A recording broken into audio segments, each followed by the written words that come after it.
암하고 관련돼서 이제 어떤 이제 이런 해조류가 효과가 있느냐. 김, 미역, 다시마 해조류의 항암 효과는 어떤가요? 우리 김, 미역, 다시마 이런 해조류들에는 되게 가장 많은 게 다당류가 많아요. 그래서 이제 그 중에서 보면 알긴산이나 후코이단이 가장 많은 걸로 되어 있죠. 그리고 우리 해조류 속에는 그 미네랄로 중요한 요오드가 있잖아요. 요오드는 이제 갑상선 기능을 관여하잖아요. 그래서 요오드 같은 경우는 사실은 많아도 문제가 되고 너무 없어도 문제예요. 그래서 이제 내륙에만 있는 나라에서는 요오드가 부족해가지고 갑상선 암이 잘 오고 갑상선 기능 저하가 오잖아요. 그래서 요오드를 얻을 수 있는 가장 좋은 게 이제 이런 해조류, 김이나 미역, 다시마가 되겠고, 또 여기에는 보면 뭐 비타민이라든지 식이섬유, 그리고 폴리페놀, 그 다음에 비타민 A 계통인 카로티노이드, 이런 부분들이 다양한 성분들이 있어요. 그럼 이제 암하고 관련돼서 이제 어떤 이제 이런 해조류가 효과가 있느냐 보면 이제 면역세포 기능 강화가 저는 가장 제 1번이라고 생각을 해요. 면역 기능을 특히 우리가 이제 NK 세포 쪽에 저는 이제 포커스를 맞춰서 그 해조류로 개발한 제품들을 쓰고 있거든요. 직접적인 항암 작용으로는 암세포 성장 억제하는 힘도 있고 세포를 자살시키는 그런 효과도 있어요. 그리고 항염증 작용이 있고, 또 하나 우리가 해조류에서 생각할 수 있는 부분이 항암제를 투여하거나, 네, 방사선 치료할 때 부작용을 줄이시는 효과가 있어요. 그래서 항암할 때나 방사선 할 때 이런 해조류를 좀 익혀서 먹으면 조금 더 도움이 될 수가 있습니다. 해조류의 항암 효과를 입증하는 논문이나 동물 실험도 있나요? 여기 해조류도 많은 논문들이 나와 있죠. 근데 마침 우리 국내 논문이 하나 나온 게 있더라고요. 보니까 그 브리티시 저널 오브 뉴트리션 해가지고 이건 영국 잡지에 실린 건데 2009년 12월 달에 나온 거더라고요, 이게. 그래서 이제 이런 그 해조류를 가지고 유방암 위험도를 체크를 한 게 있어요. 근데 이때 나온 게 보니까 김하고 미역하고 비교 데이터가 나왔어요. 비교. 김이 좋으냐, 미역이 좋으냐. 근데 여기에서 나온 자료는 김이 좋은 걸로 나왔어요. 미역보다는. 그리고 먹는 양에 따라서 많이 먹을수록 항암 효과가 좋더라. 그리고 이제 어떤 발생 위험도도 낮추더라. 이런 논문이 나와 있는 게 있습니다. 해조류, 어떻게 먹어야 항암 효과가 커질까요?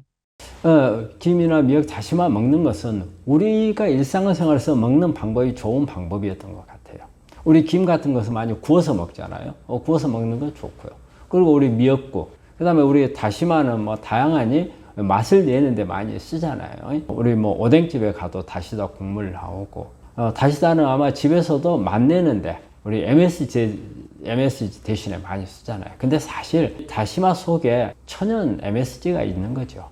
그래서 우리가 인공 MSG가 아닌 천연 MSG가 다시마 속에 많이 있기 때문에 다시마 국물 내서 하는 이 방식이 어떻게 보면 가장 좋은 방식이 되겠고, 근데 여기서 좀 잘 생각해야 되는 게 너무 오랫동안 열을 가하게 되면은 안에 있는 성분들이 이렇게 변형이 될 수가 있으니까 그건 좀 조심하셔야 되고, 그리고 이제 이걸 먹을 때 다른 음식들하고 같이 먹으면 좋은 게 뭐 양파라든지 마늘, 그다음에 브로콜리, 케일, 이런 부분들을 같이 먹으면 좋겠고, 근데 이 해조를 먹을 때 하나 또 생각해야 될 부분은요, 내가 맛있고 좋다 해가지고 너무 과량 먹는 것은 좋은 게 아닙니다.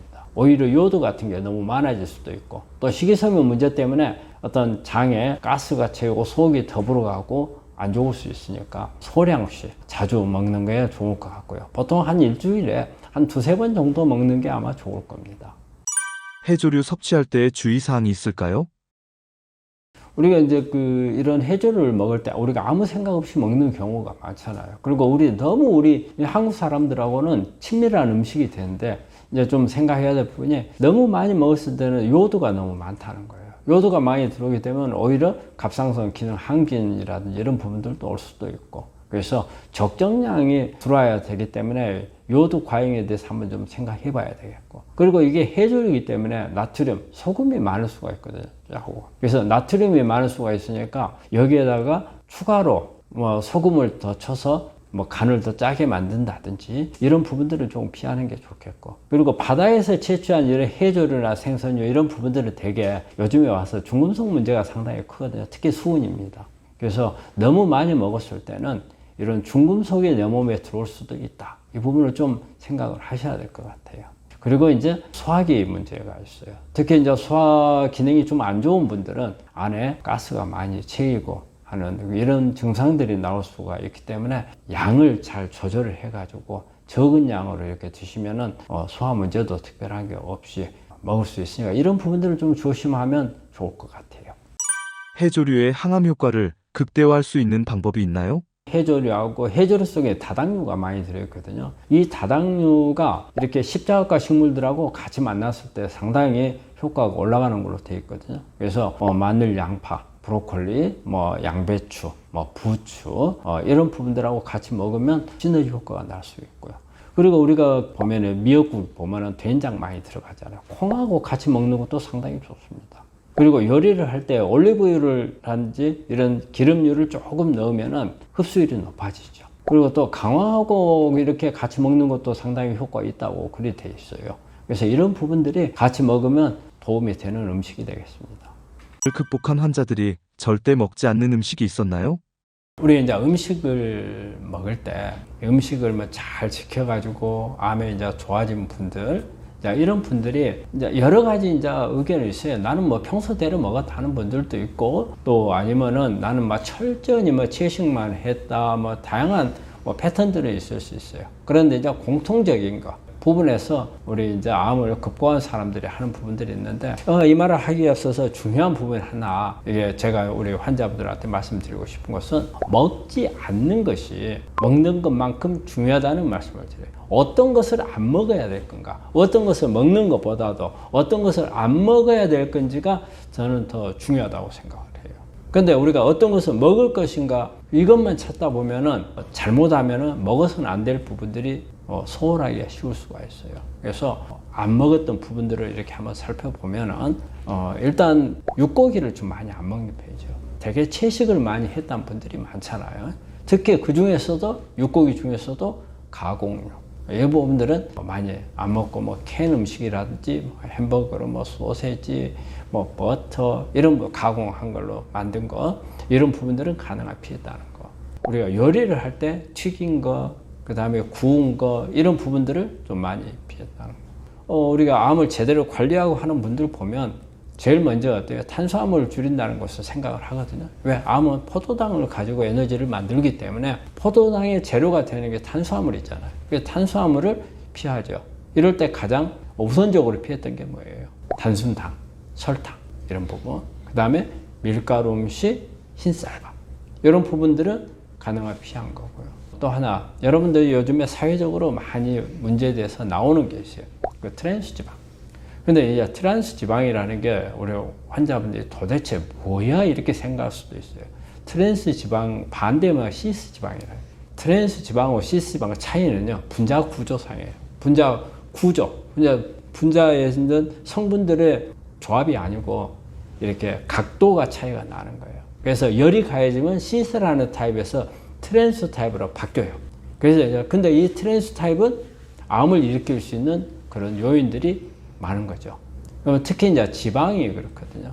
지방에 열을 가하거나 수소를 첨가하게 되면 시스 타입에서 트랜스 타입으로 바뀌면서 발암물질로 이렇게 이제 바뀌는 거예요. 근데 우리나라는 트랜스 지방에 대한 어떤 그 규정이 없어요. 그런데 WHO나 또 이렇게 미국이나 유럽 이런 데는 기준이 있어요. 100g당 2g 이상의, 그러니까 2%죠. 2% 이상의 트랜스 지방은 안 된다. 이런 규정이 있어요. 되게 우리 그 음식이라든지 보면 그 가공식품은 트랜스 지방이 적혀 있는 게 있어요. 우리나라에서 만든 것은 우리나라 기준이었기 때문에 아마 안 적혀 있을 가능성도 있는데 가능한 트랜스 지방이 안 들어있는 음식을 차지해야 돼요. 그 트랜스 지방이 가장 많이 만들어지는 건요, 튀김이에요. 튀김, 전도 마찬가지예요. 전도. 트랜스 지방이 또 잘 오는 지방은 그럼 어떤 지방이냐? 오메가6가 많은 식용유들이에요. 오히려 우리가 돼지 기름 같은 거 이런 거는 포화지방산이에요. 근데 그 자체가 포화지방산이 좋지 않잖아요. 하지만 우리가 좋다고 사용하는 식용유나 또 아니면 올리브유 이런 것은 불포화지방산, 되게 열을 가하면은 트랜스 지방으로 갈 수가 있기 때문에 조심하셔야 되는 부분이에요. 그래서 이제 저는 이제 코코넛유 같은 경우 이제 이런 부분들을 권하는데 이게 이제 포화지방산이지만 트랜스지방으로는 안 바뀌고 코코넛 속에 있는 여러 가지 성분들이 암에 도움을 줄 수 있다 해서 요즘에는 코코넛유를 권하는 경우도 있죠. 그래서 특히 트랜스지방은 우리가 튀김이나 전할 때 조심해야 되고 되게 이때 사용하는 기름들은 식용으로 사용할 때 조심해야 된다. 그래서 트랜스지방을 많이 안 먹어야 된다. 이 부분하고 그 다음에 이제 우리 그 화학 첨가물, 그 다음에 식품 첨가물들이 있잖아요. 이런 부분들을 참 조심해야죠. 특히 이제 첨가물 안에 보면은 오랫동안 보관하기 위해서 방부제라든지 그 다음에 색소 같은 거 나타내기 위해서 그 다음에 그 첨가물들이 이런 부분들은 여러 가지 간이나 신장이나 이런 부분들에도 영향을 주겠지만 발암물질로 작용할 수 있다는 거. 그래서 이런 부분들을 안 먹는 거 가장 암을 잘 극복했던 사람들이 공통적으로 지킨 내용이 아닌가 싶습니다. 암에 영향을 미치는 독소들은 어떤 것들이 있나요? 독소 부분은 이제 직접적으로 이제 암을 유전자 변이를 시켜가지고 암을 유발시키죠. 그래서 이제 우리 주변에 어떠한 그런 독소들이 있는가 아마 제일 가까이 있는 부분은 여러분들이 아마 잘 아는 담배일 거예요. 담배는 직접적으로 본인이 피워서도 그렇고 또 아니면은 뭐 내 가족 중에 계속 담배를 많이 피워가지고 간접 흡연이라든지 뭐 이 속에는 발암 물질만 한 70가지 정도의 발암 물질을 가지고 있다고 그래요. 그래서 벤젠이라든지 니트로사민이라든지 뭐 포르말데히드라든지 이런 다양한 발암 물질들이 있으니까 담배가 어떻게 보면 뭐 가장 우선으로 생각하는 독소라고 생각할 수가 있고요. 그리고 이제 우리 주변에서 이제 중금속 같은 경우가 있어요. 중금속은 여러분들이 직접적으로 내가 중금속과 접촉해 있나 이걸 잘 모를 수가 있어요. 특히 이제 비소 같은 경우는 우리 주변에 방부목 많이 보시잖아요. 방부목이라고 하는 것은 비를 맞아도 썩지 않는 나무, 그러니까 자연 상태의 나무가 아니죠. 여기에다가 뭔가가 여기에 뭐 발라놓은 거예요. 그때 이제 가장 많이 쓴 게 이제 비소죠. 비소 속성은 건조거든요. 말리게 만드는 그런 성질이 있어서 나무 같은 데 발라놓으면 나무가 안 썩어요. 그렇지만 어떤 이게 화재라든지 뭐 있어가지고 여기서 나는 연기가 났을 때는 나한테 치명적이 될 수 있어요. 그대로 그 연기가 비소거든요.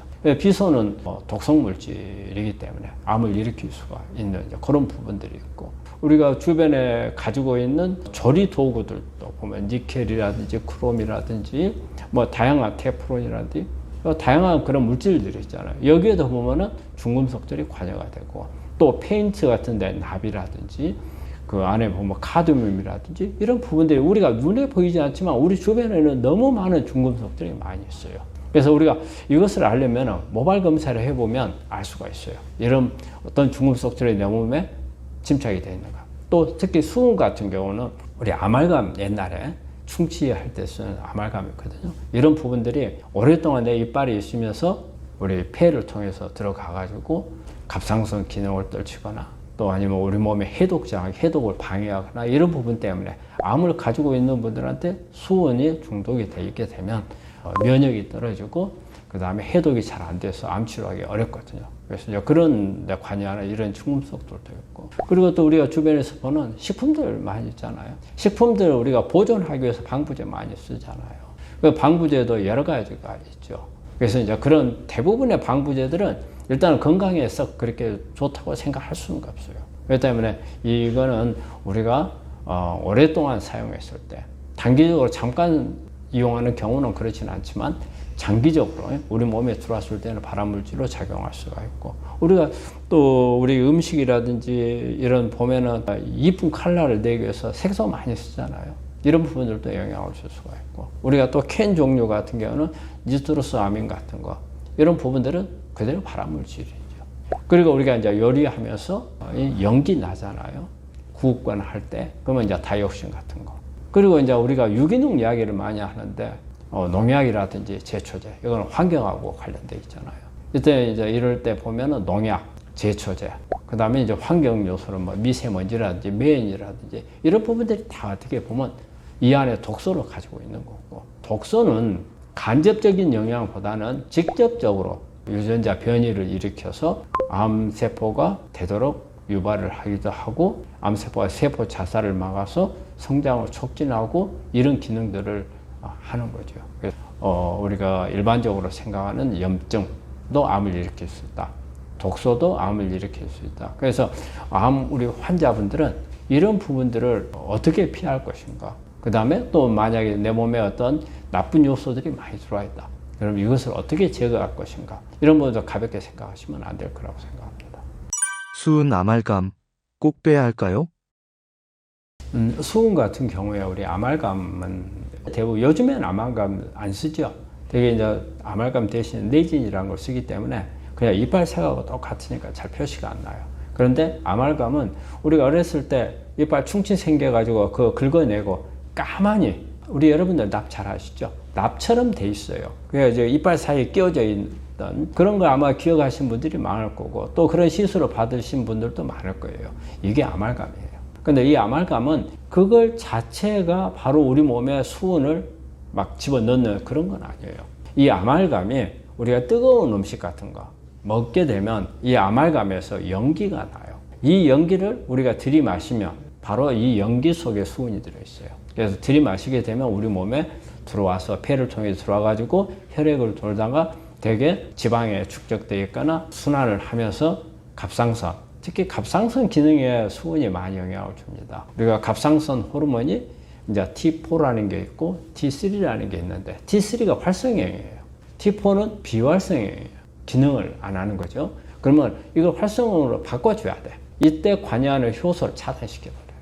그런 기능이기 때문에 갑상선 기능을 제대로 못하게 만들잖아요. 그런 갑상선 호르몬은 우리 몸에 에너지를 만드는 신호를 주는 거예요. 미토콘드리아에다가 에너지 얼마만큼 만들어 이게 신호를 주는데 수은에 의해서 손상을 받게 되면 신호를 못 주는 거죠. 그래서 기능이 떨어지고 나중에는 갑상선 기능 저하가 올 수 있는 그런 부분들이 되는 거죠. 그래서 수은 같은 경우는 우리가 암 환자들한테 저희는 모발 검사를 할 때 가장 모발 검사를 하는 가장 큰 목적이 수은이 있는가 없는가를 보기 위해서 그래요. 그래서 수은이 있게 되면 이것을 뽑아내줘야 돼요. 내 몸에 중금속이 있나 없나 이 부분들을 검사를 하지 않으면 특별하게 알기 어렵거든요. 그런데 이제 우리가 중금속이라고 몸에 한번 축적이 되면 못 빠져나간다 이렇게 생각을 하는데 꼭 그렇지는 않습니다. 그래서 일단 발견이 어려운 거고 빼는 것은 치료를 하게 되면 뺄 수는 있다는 것을 말씀드립니다. 구독자분이 댓글로 남겨주신 질문입니다. 루시라는 분이 보내주신 거네요. 당감, 연시, 대봉 등 있는데 어떤 걸 먹어야 좋은가요? 환자들은 어떤 게 좋은지 감잎차가 좋은가요? 뭐 당감, 근데 사실 감은 안에 들어있는 탄닌 성분이 항암 작용이 있거든요. 그러니까 당감은 그렇게 크게 암에 도움이 된다고 보기는 어려워요. 그러니까 당감이나 연시 이런 것보다는 대봉, 약간 떫은 거 이게 도움이 되는 걸로 돼 있어요. 일단 대봉도 홍시가 되잖아요. 그 연시가 되면은 단맛이 훨씬 많이 나잖아요. 그럼 당도 올라가거든요. 그러면서 탄닌 성분이 많이 사라져 버리거든요. 제가 권하는 것은 대봉 그리고 약간 떫은 맛이 남아있는 부분을 드시는 게 좋겠고, 그 다음에 이제 감잎차는 좋아요. 감잎차는 비타민C라든지 여러 가지 미네랄이라든지 이런 파이토케미칼들이 많이 들어있기 때문에 드시면은 좋아요. 근데 이제 감잎을 딸 때 가능한 한 이제 늦은 계절에 따는 것보다는 이제 봄이나 뭐 여름 들어가기 전에 이때 따서 말린 감잎을 이용하시는 게 좋을 겁니다. 구독자님이 댓글로 남겨주신 질문입니다. 다음 질문입니다. 우리 녹차를 위암 수술 후에 먹어도 되나요?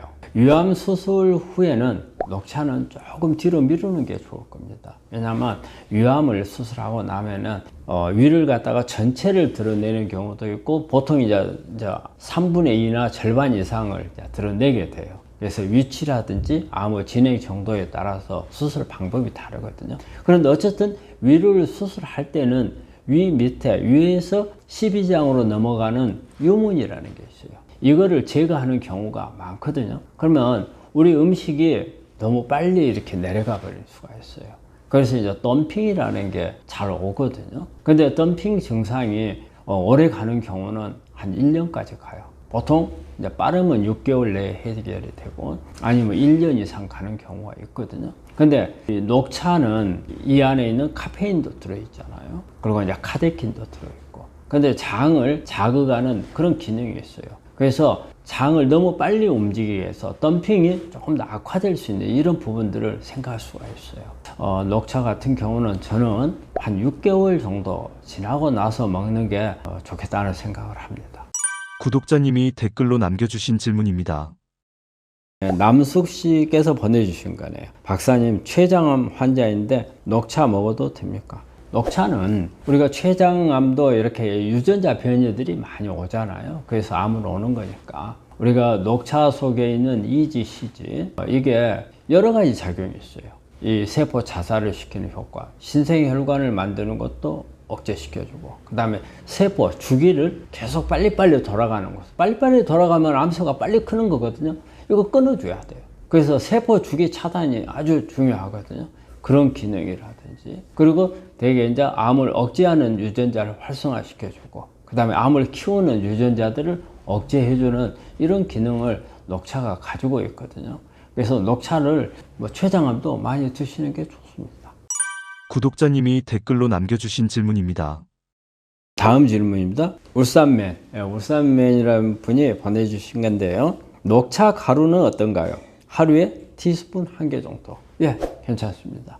그렇게 드시는 게 좋겠고. 그리고 이제 녹차를 먹을 때 우리 암 환자분들이 불면증이 있는 분들이 참 많아요. 제가 보니까 우리 불면증이 최소한 환자들 10명에 한 5, 6명 정도는 불면증이 있는 것 같아요. 이게 녹차를 먹을 때는 가능한 저녁에는 드시지 말고 주로 이제 낮에나 오전에 많이 드시는 것을 권해요.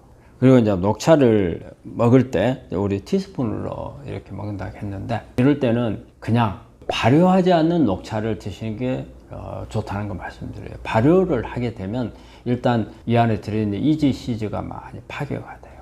그래서 가능한 한 우리 좋잖아요. 우리 대한민국에서 나오는 우전, 녹차 가장 좋아요.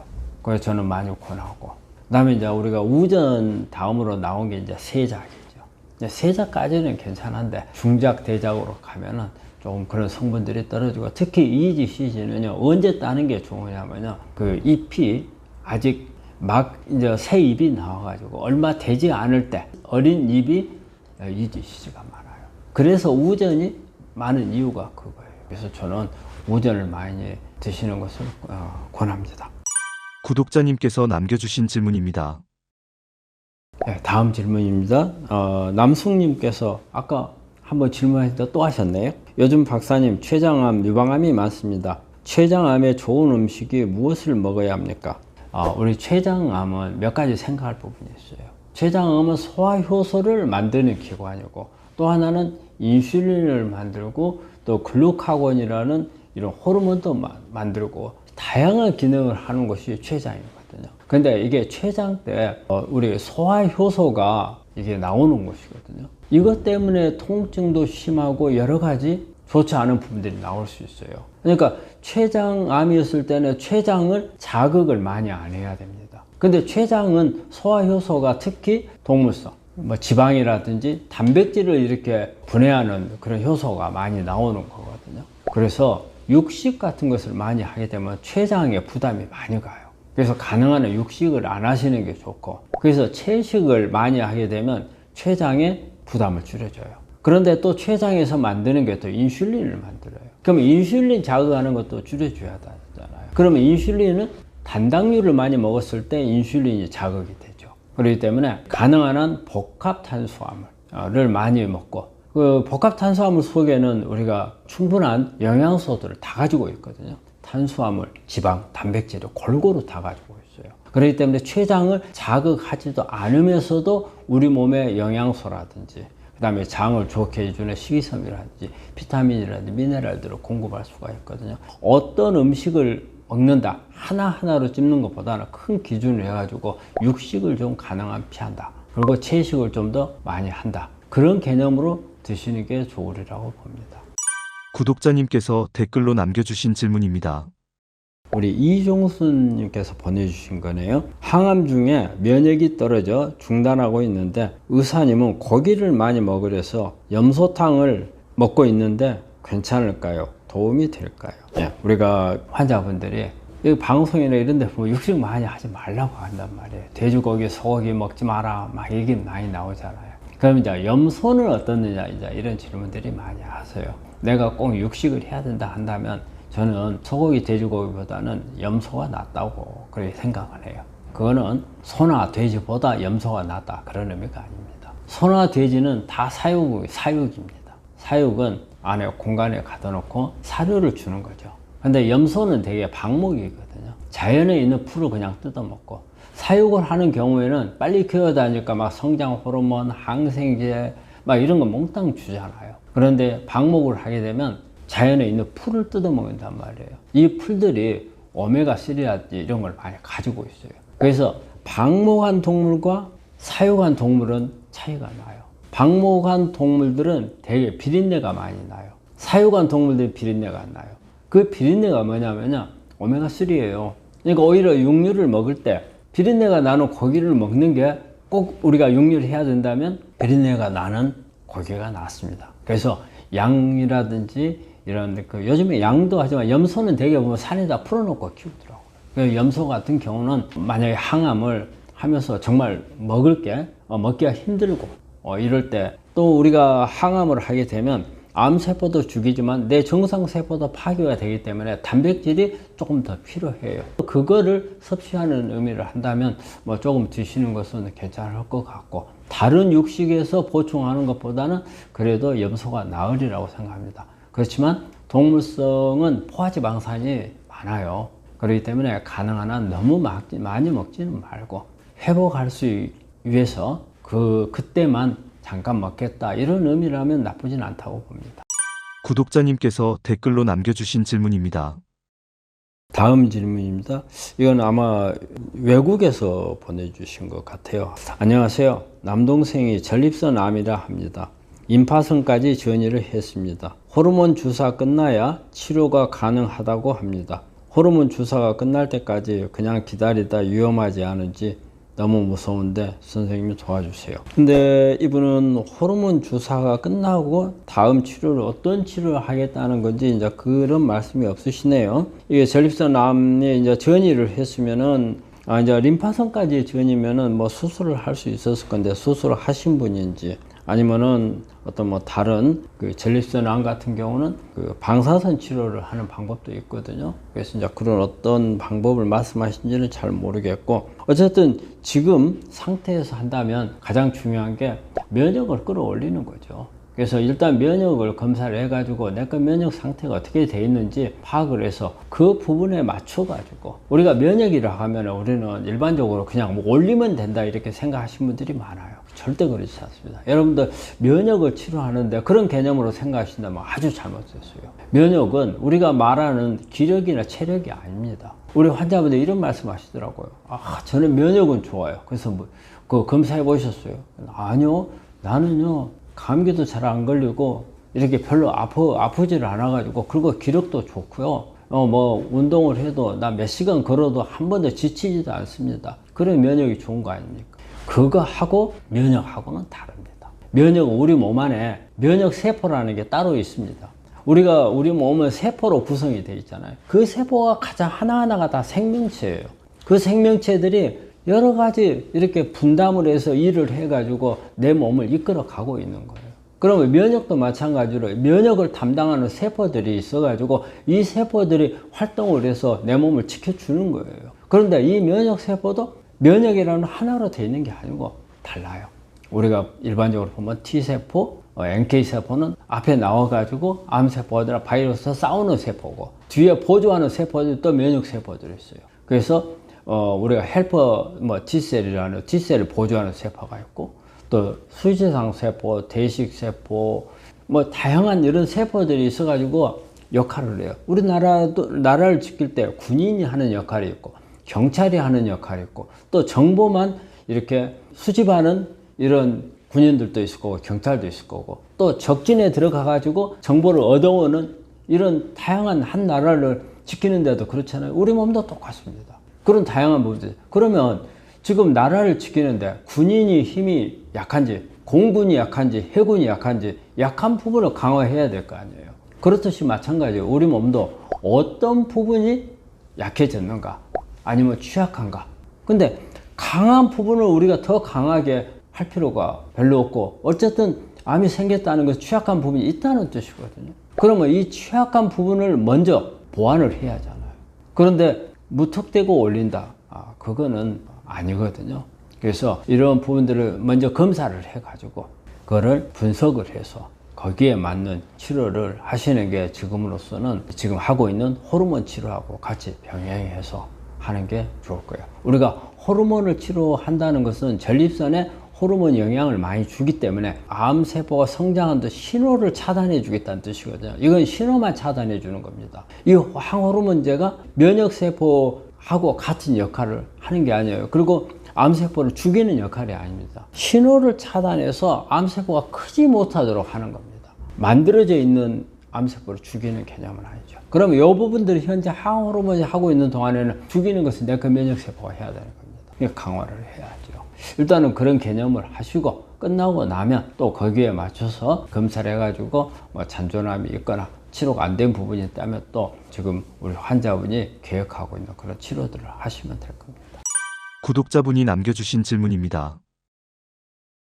다음 질문입니다. 이성규님께서 보내주신 거네요. 호박당 있는 건 어떻게 하죠? 당분은 먹지 말라는 말 많아서 물어봅니다. 이건 너무 간단해요.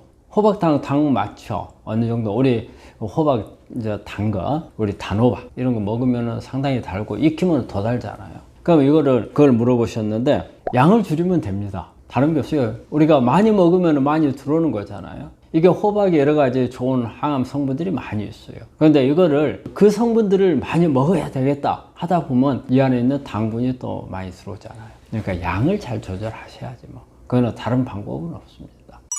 구독자님께서 남겨주신 질문입니다. 여기에 대해서 우리 조쌍래님께서 보내주신 게 또 있네요. 어떤 호박이든 다 좋은 건가요? 호박은 전체적으로 다 좋은 걸로 돼 있어요. 그런데 호박도 이렇게 칼라가 있는 게 더 좋은 걸로 돼 있어요. 안에 호박 안에 쪼개고 나면 안에 보면은 이렇게 노란색 있잖아요. 이런 호박이 안에 파이토케미칼들이 많거든요. 그래서 우리가 하얀 안에를 쪼개보면 하얀 것보다는 조금 칼라가 있는 게 보면 베타카로텐도 많고 그 다음에 안토시아닌이라든지 이런 파이토케미칼들이 많고 그래서 단호박이나 아니면 또 늙은 호박들 보면 노랗잖아요. 단호박 같은 경우는 우리 환자들이 되면은 먹을 게 별로 없어요. 우리 환자들 와가지고 아니 나보다 도대체 뭘 먹으려나 아무것도 먹을 게 없다 이런 말씀들을 하시는데 사실 약간의 단맛을 우리 환자분들이 원하죠. 제가 전번에 우리 환자 있는 데서 나도 모르게 초콜릿을 하나 먹었어요. 그랬더니 우리 환자분께서 저한테 그랬어요. 너무 부럽습니다. 이런 말씀 하시더라고요. 얼마나 먹고 싶겠어요. 이럴 때 같은 다양한 좋은 우리 항암 성분도 먹으면서 약간의 단맛도 느낄 수 있는 부분이 호박이 그런 부분 중에 하나가 될 수가 있거든요. 그래서 호박은 다 좋습니다. 그런데 이제 그런 칼라가 있는 호박을 드신다면 더 좋겠죠. 구독자님께서 남겨주신 질문입니다. 다음 질문입니다. 우리 민님께서 보내주신 거네요. 호르몬 양성 유방암에도 섭취 괜찮나요? 하루 적당량이 어떻게 되나요? 블루베리는 우리 호르몬 양성 유방암에 좋아요. 블루베리는 안토시아닌이거든요. 안토시아닌은 우리가 호르몬 논쟁에서도 그렇게 뭐 빠지는 거거든요. 그래서 안토시아닌 자체가 가지고 있는 강력한 항암 작용이 있기 때문에 드셔도 되고요. 하루에 적당량이 어떻게 되나고 하는데 뭐든지 적당량이라는 것은 사람마다 조금씩 달라요. 뭐 개수라든지 이런 걸로 보다도 뭐 우리 알맹이 이렇게 돼 있잖아요. 저는 보통 먹으면은 한 10개 그래서 뭐 한 15개 정도까지도 먹거든요. 그래서 뭘 너무 많이 먹는 것도 그리 좋은 건 아니거든요. 그리고 또 우리가 많이 먹는다 해서 그걸 갖다 우리 몸에다 다 흡수해갖고 다 받아들이냐 그러지 못하는 경우가 많거든요. 그래서 한꺼번에 많이 먹는 것보다는 여러 차례 자주 나눠서 매일 조금씩 먹는 게 오히려 도움이 되리라고 생각합니다. 구독자님께서 남겨주신 댓글입니다. 식후에 약 복용하려면 물을 마셔야 되는데 식후 30분 후에 약을 먹어야 할까요? 우리 그 약 먹는 게 사실 그래요. 식후 먹는 약, 식전약 이런 부분들이 이야기가 많이 나오죠. 근데 이제 우리 식전약에 대해서는 상당히 지켜야 돼요. 왜냐하면 다른 음식하고 섞였을 때 흡수율이 떨어질 수 있는 이런 부분 때문에 우리가 되게 식전에 먹는 약은 식전이라 표시를 해줍니다. 그런데 되게 이제 식후 약을 언제 먹는 게 가장 좋으냐? 밥 먹자마자 먹는 게 좋으냐? 아니면 시간을 한 30분 있다가 먹는 게 좋으냐? 그런데 요즘에 이제 그런 부분들이 상당히 논쟁이 돼 있어요. 옛날에는 무조건 약은 식후 30분 이렇게 돼 있어요. 근데 식후 30분이라면은 약을 못 먹고 까먹는 사람들이 상당히 많이 나와요. 잊어버리는 거야. 그러니까 우리가 밥 막 먹고 약 먹어버리면 될 건데, 그런데 30분이면 밥 먹고 나서 다른 거 활동하다 약 먹는 거 까먹는 경우가 있거든요. 그래서 요즘에는 이런 이야기들이 많이 나와요. 식후 약은 밥 먹고 바로 먹어도 된다. 그런 부분들이 많이 이야기가 나와요. 그리고 30분이라는 것은, 식후 30분이라는 것은 어떤 옛날부터 지켜온 룰이었거든요. 여기에 어떤 30분에 꼭 먹어야 된다는 어떤 과학적인 부분이 있던 건 아니었다고 그래요. 여기도 보면 지금 물 마시는 거하고 같이 겸해가지고 생각을 하시는 것 같은데, 이제 물은 보통 음식을 먹고 30분 있다가 물을 마시는 게 좋다고 하잖아요. 그 이유는 우리가 먹는 음식이 위에서 위산이 강한 위산 상태에서 우리 음식이 들어가야 소화가 잘 된단 말이에요. 그런데 물을 마셔버리면 위산이 희석이 돼가지고 소화를 잘 못 시키기 때문에 음식을 먹고 30분 후에 이게 물을 마시라 하니까, 그렇다면은 약을 뭐 그때 먹는 게 좋겠는가 아닌가 그런 말씀을 하신 것 같아요. 이거는 그런 의미에서는 30분 후에 이렇게 약을 먹는 게 좋겠죠. 그런데 약을 무조건 30분 후에 먹어야 된다, 그런 의미는 아닙니다. 구독자님이 댓글로 남겨주신 질문입니다. 네, 다음 질문입니다. 우리 홍주민님께서 보내주신 거네요. 선생님들 감사합니다. 저도 비트 주스 즐기는데 60대는 신장에 부담 준다 해서 잠시 중단했습니다. 의견 부탁드립니다. 감사합니다. 예, 이제 우리가 이렇게 비트라든지, 비트뿐이 아니죠. 뭐 토마토라든지, 그 다음에 고구마, 감자, 뭐 바나나, 이게 칼륨이 많은 음식을 말하는 거거든요. 예, 비트도 칼륨이 많죠. 근데 칼륨이 많은 음식을 먹는 게 좋은데, 이때 꼭 받쳐줘야 될 부분이 신장 기능이에요. 신장이 나쁘게 되면 오히려 칼륨이 신장에서 배출을 못해요. 그래서 칼륨 수치가 올라가거든요. 근데 이 칼륨 수치가 올라가는 사람한테 칼륨이 많은 음식을 주면 더 문제가 되겠죠. 그렇기 때문에 뭐 이것은 60대는 신장에 부담을 준다, 이제 그런 의미보다도 60대라든지 이게 나이가 먹게 되면 신장 기능이 좀 떨어지니까 이럴 때 부담이 될 수 있다는 거거든요. 그러면 혈액 검사를 하시면, 요즘에 우리 암 환자분들 병원에서 주기적으로 신장 검사 하거든요. 따라가면서 계속 합니다. 그래서 정상 범위 내에 신장 기능이 정상 범위 내에 있으면 괜찮습니다. 드셔도 되고, 그리고 우리가 신장 기능의 크레아틴이라는 걸 검사하거든요. 그러면서 얼마만큼 이것을 걸러내는가, EGFR이라는 검사를 같이, 데이터가 같이 나와요. 그래서 한 60 이상이면은 충분히 걸러내는 힘은 되거든요. 그렇기 때문에 그런 데이터를 보고서 괜찮으면은 걱정하지 말고 드셔도 되고, 그런데 신장 기능이 좀 안 좋다, 그럴 때는 조금 조심을 하셔야 됩니다. 구독자님이 댓글로 남겨주신 질문입니다. 김진율 씨께서 보내주신 거네요. 우리 암에 대해서 상당히 많이 불안하신 모양이에요. 그래서 무엇을 어떻게 했으면 좋을지 모르겠네요. 아마 이런 생각은 우리 암을 가지고 계신 분은 모든 분들이 다 똑같다고 봐야 됩니다. 그냥 이렇게 표현을, 내가 불안해 하는 표현을 하는 분들도 있고, 또 불안하지만은 밖에 내색을 하지 않는 분들도 있고, 그리고 나는 아무 씩씩해 하지만 어느 한쪽 구석에는 불안감을 가지고 있는 게 대부분이라고 봐요. 암을 가지고 있는데 아무렇지 않다고 보기는 어렵잖아요. 그래서 이분도 본인 혼자만이 그렇다고 생각은 안 하시는 게 좋을 거예요. 그래서 이 불안감은 저는 그래요. 우리 환자가 가지고 있는 불안감을 그냥 없앨 수는 없어요. 근데 그 불안감을 이렇게 긍정적인 치료로 바꾸는 게 중요하다고. 그게 우리 외국에서 여러 가지 사례나 국내 사례나, 그리고 여러 외국에 있는 연구하는 분들이 항상 말하는 게 그거예요. 불안감을 불안으로 갖지 말고 이 불안감을 치료 의지로 바꾸라, 이런 말을 하거든요. 내가 불안하니까 그냥 불안하다 생각하면 더 불안해지죠. 나중에 공포감까지 가버리잖아요.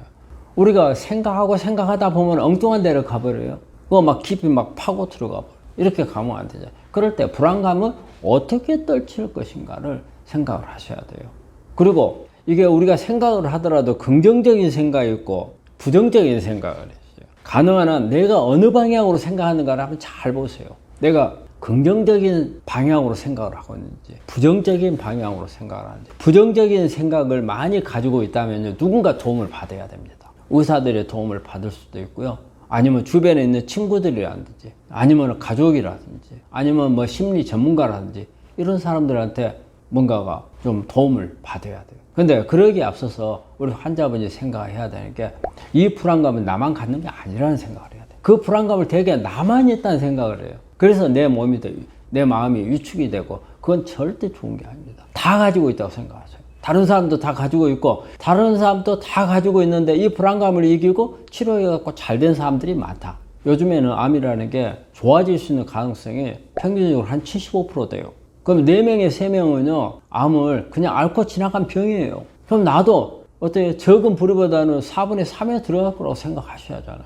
근데 4분의 3에 들어간 이 사람들 다 불안감이 있었어요.